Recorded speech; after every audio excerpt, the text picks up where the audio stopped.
В эфире программа «Акцент дня», в студии Илья Табуев. Здравствуйте.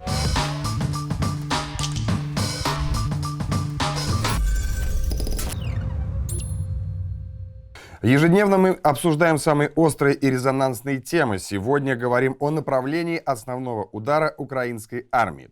С нами на связи эксперт, капитан первого ранга запаса Василий Дандыкин. Здравствуйте, Василий Алексеевич. Здравствуйте. Операция ВСУ в Курской области забуксовала, и теперь украинское командование стоит перед выбором: продолжать сосредотачивать силы на оккупированных территориях или попытаться нанести новый и главный удар по другим направлениям. Вот какое решение примет офис Зеленского, и имеются ли у противника альтернативы атакам на Курскую область? Давайте начнем с другой новости, с тем, что у нас созданы 3 новых группировки в зоне антитеррористической операции, КТО. Это значит, что на этих территориях мы боремся с террористами под, скажем так, маркой ВСУ, Вооруженных сил Украины, соответствующими следующими выводами. Это террористы. И на них не распространяется, может, многое из того, что на кадровых военных распространяется. В чем отличие, Василий Алексеевич? Ну, террористы во всем мире признаны, мы признали режим КТО, как люди, не соблюдающие правила, не ведения войны. Вот. Они могут под разным соусом быть. Это могут быть религиозные экстремисты.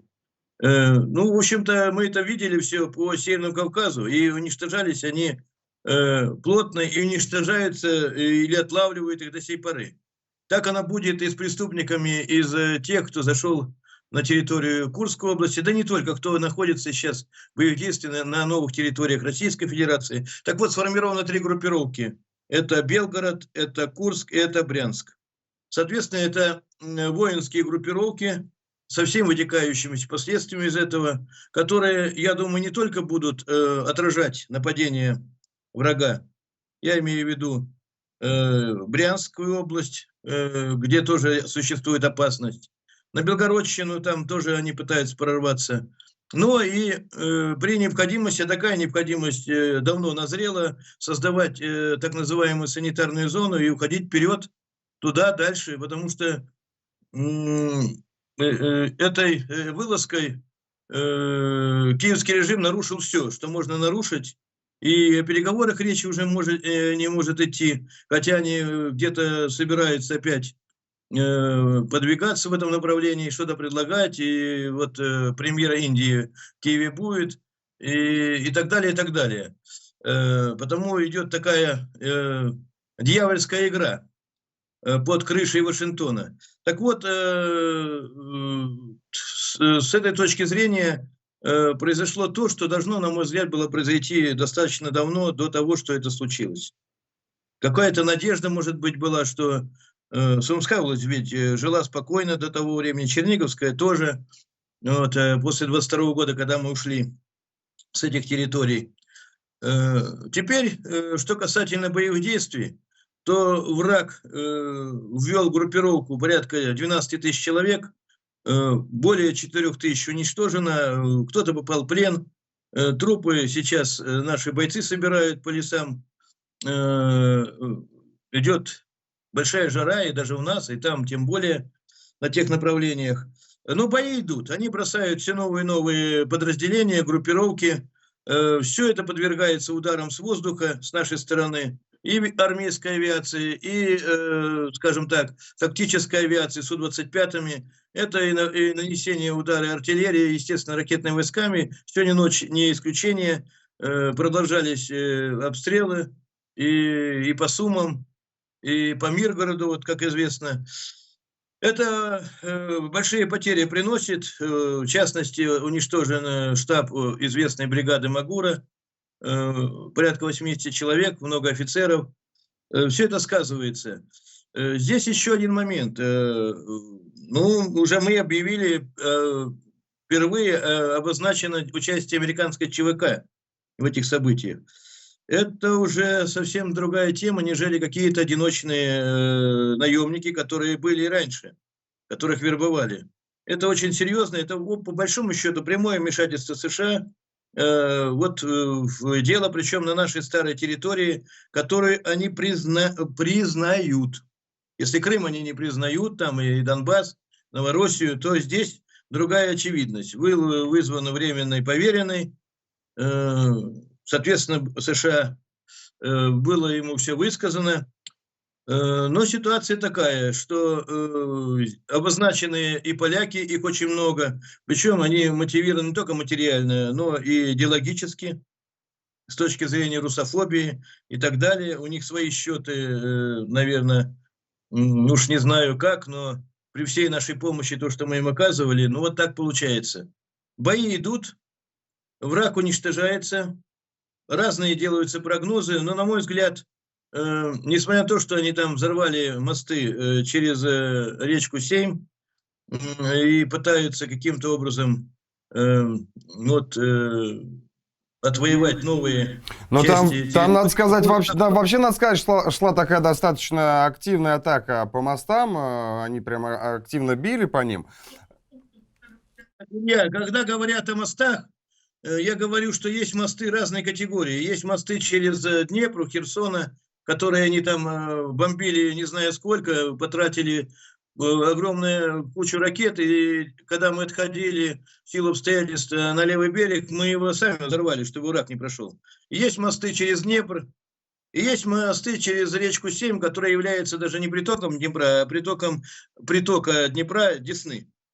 То есть это налаживаются понтонные переправы, и здесь вопрос такой, что вот делать из этого вид такой особой трагедии не стоит. Хотя в некоторых наших уже комментариях на наших там пабликах и так и сяк, и вот мы там проиграем.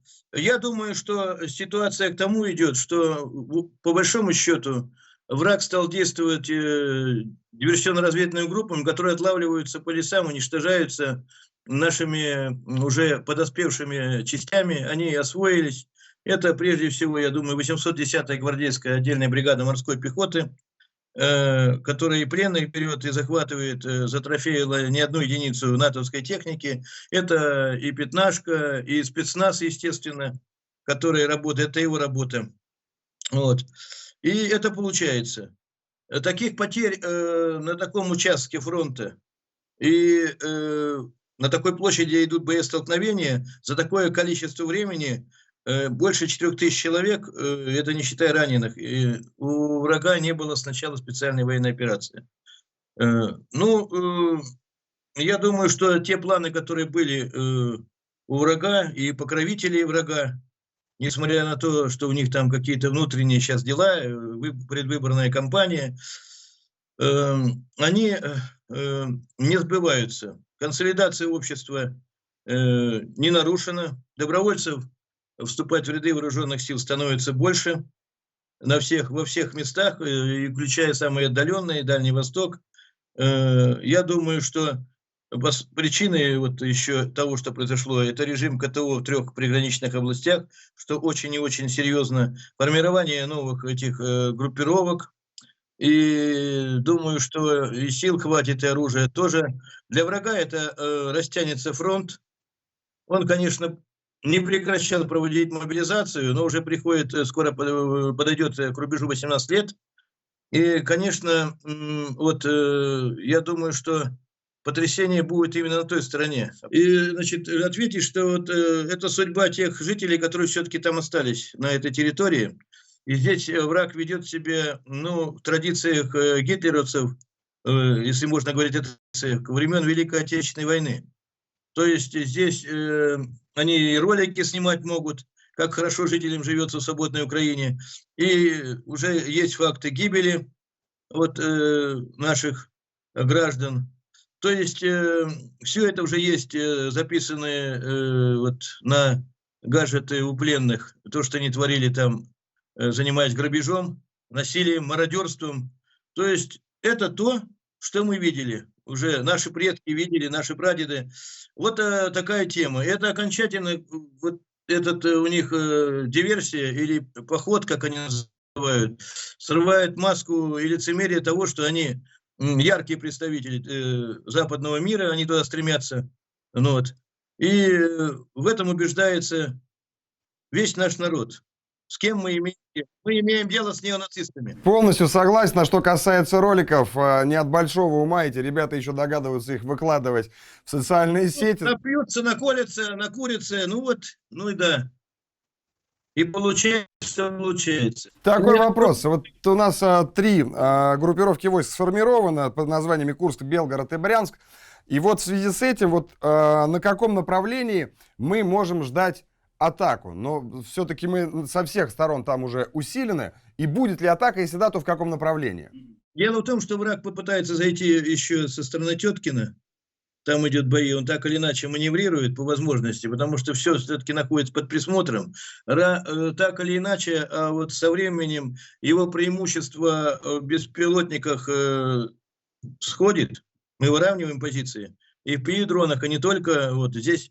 Я бы еще хотел отметить, что надо чрезвычайное внимание уделить наводчикам дронов. Это у них сильная сторона. Подвергать ударам базы, где они есть, уничтожать. Потому как это отмечают наши операторы, которые работают. Да, это враг в этом направлении силен. И я думаю, что при всей вот этой мобилизации тем, что показывают, там отлавливают их, они, конечно, на учет берут людей, которые занимались и модельным спортом, и изымают их, учат, направляют на фронт. Врага надо вот, ну, не примешать его возможность, сам не успокаиваться. Враг силен, и тот, который его курирует, и тот, который, к сожалению, вот, стал на сторону коллективного Запада. Ну а что касательно вот этого, там бои будут, я не думаю, что какое-то будет наступление большое такого плана, или прорыв, или диверсия порядка вот того, что наступает на Курщину, на Брянской области. На западе там болотистая лесистая местность. Я так понимаю, я сам из Брянщины, как раз из тех мест, где проходит граница с Украиной, или проходила граница с Украиной, скажем так, с Подесенья, с Десны. Я думаю, что мы раньше готовились там, я это знаю, вот, в районе города Трубчевска и дальше. А сейчас, соответственно, делали выводы определенные и с учетом режима КТО подготовились. И врага, как бы ни говорили, какие резервы там были, с белорусского направления они будут и отвлекают, еще, может, поднимут, но они все-таки опасаются того направления, с которым мы в 2022 году пошли на Киев. Поэтому, вот, исходя из этого, я думаю, что они будут наращивать усилия, бросать в эту мясорубку на Курщине все новые и новые подразделения, будут использовать активно наемников. Ну, а наши ребята, наши бойцы и командиры, ну, вот, их задача уничтожать вот этих бандитов и постараться сделать так, чтобы освободить наших людей, которые попали в неволю, ну, вот на той части территории. Это, несомненно, враг прикрывается живым щитом. И на Донбассе мы это видели. И тем более все, что касается вот на наших старых территориях на Курщине. Да, абсолютно подлые действия, с вами согласен, конечно. Да, но вот украинская армия сейчас, и вы сказали, испытывает действительно нехватку солдат. Вот в условиях активного продвижения российских войск на Донбассе переброска сил с любого направления окажется ли для ВСУ фатальной? Ну, факт остается фактом. Пал Нью-Йорк, освобожден, то есть, с таким названием. Сейчас он другое название будет иметь. Подход там идет уже Покровск, он же Красноармейск. Это большая агломерация достаточно, с учетом сели до других районов. Вот говорят, до войны, до этих боевых действий 200 тысяч человек. И, по сути дела, все пришло в движение определенное от Угледара, дальше там на Черетино, на Торецк, он же Дзержинск и так далее, и так далее, и так далее. Там идут бои, и враг сопротивляется, это несомненно. Но то, что уже вот такие населенные пункты большие берутся под наш контроль, это очень такой момент положительный. Это самое главное, важно для того, чтобы, наконец, отодвинуть Донецк, Горловку от того кошмара, который они учиняют. При всей нехватке снарядов, как они на весь мир говорят, они их не жалеют для того, чтобы бить по мирным гражданам, по торговым центрам. Этот кошмар длится, напомню, уже 10 лет. Поэтому гнать в шею и так далее, все это понимание этого есть. И, конечно, то, что они оттуда взяли наиболее боеспособные части карателей, туда перебросили к нам, на Курщину, ну, к нам и тут нам, и там нам, то я думаю, что у нас будут теперь сообщения с тех направлений по освобождению нашей земли, новых регионов, будут более, так сказать, радостные. Уже министр обороны вот поздравил с освобождением одного из населенных пунктов